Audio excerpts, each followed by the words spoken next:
robustní obojživelník s černožlutým zbarvením, které se skládá z nepravidelných skvrn nebo pluhů.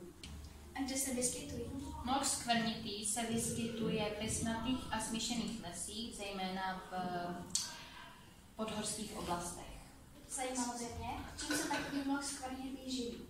Mlok skvrnitý se živí drobným hmyzem, pavouky, žíželami nebo plži a larvy se živí vodními bezobratnými a kolíši, zatímco dospělí jedinci loví v noci na souši. Kolik může vážit takový mlok? Mlok skvrnitý může vážit 15 až 40 gramů, ale záleží tedy na jeho nasycení, pohlaví a věku. Pání, to je docela málo. A jaká je jeho vnější stavba? Má robustní vlácovité tělo s krátkými končetinami a silným protáhlým ocasem. Jak už jsem říkala, mají skvrny, které jsou pro každého jedince jedinečné a má zploštělou hlavu s vystouplýma očima. Když přišla řeč na vnější stavbu, dokáže nám říct něco o vnitřní stavbě? Ano, dýchají plícemi, povrchem kůže, včetně ústní dutiny.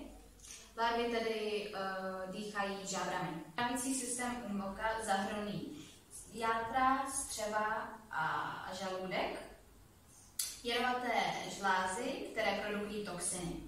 Jsou umístěny podél hřbetu a podél stran mloka. Jak se mlok skvrnitý rozmnožuje?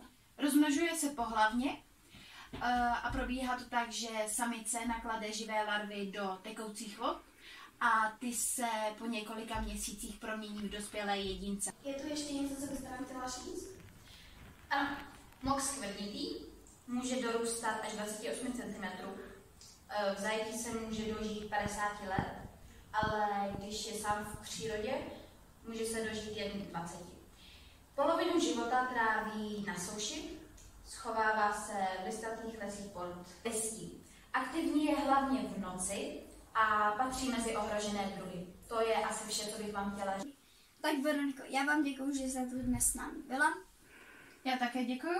A my se uvidíme příště v pořadu s Martinem na Kaplotvím. Naschledanou.